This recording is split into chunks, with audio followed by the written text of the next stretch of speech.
D'après toi, Medjed, est-ce qu'il faut, alors selon toi, est-ce qu'il faut cacher à son enfant sa tristesse? Bah, la tristesse en général, est-ce qu'on doit cacher en quelque part? Parce qu'il y a beaucoup de mamans qui me disent, moi je veux pas que lui imposer encore plus, je veux pas lui montrer que je suis triste, je veux pas pleurer devant lui, je veux pas que ma souffrance le rende malheureux, donc je ne lui montre pas, je prends sur moi et je cache. Alors d'après toi, est-ce que c'est la bonne attitude? Je crois que je cacherais quand même, moi. Ouais, je crois que je cacherais, hein.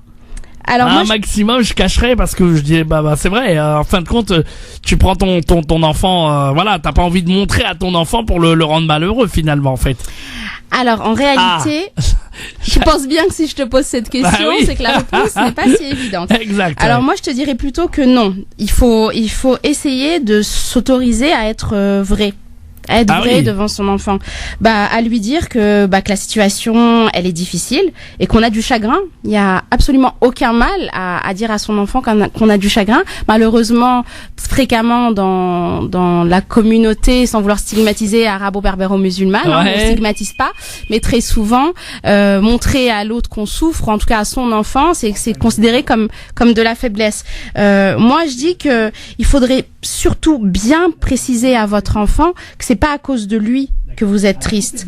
Et il faut pas se confier, comme je l'ai dit, de sorte à ce que votre enfant, il devienne votre psy.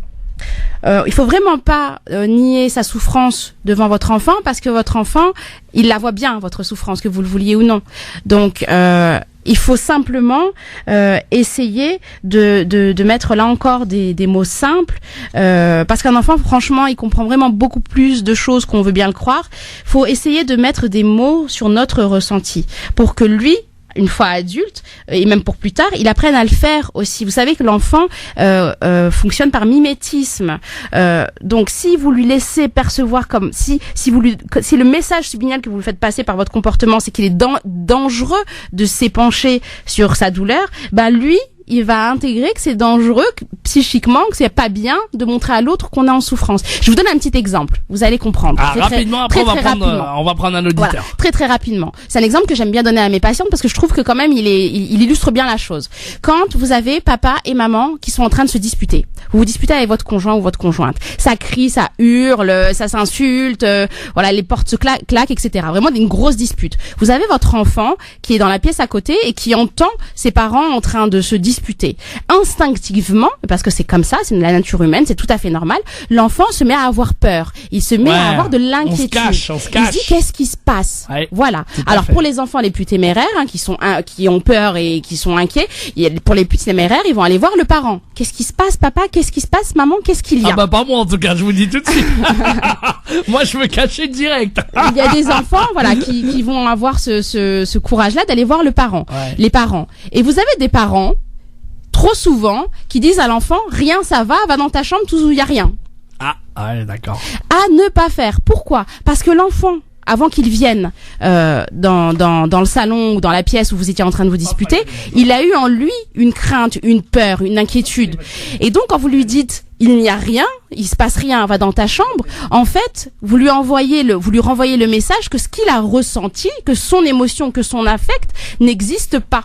Et donc il va retourner dans sa chambre en se disant c'est bizarre, alors la peur et l'inquiétude que j'ai eue, en réalité, c'était rien.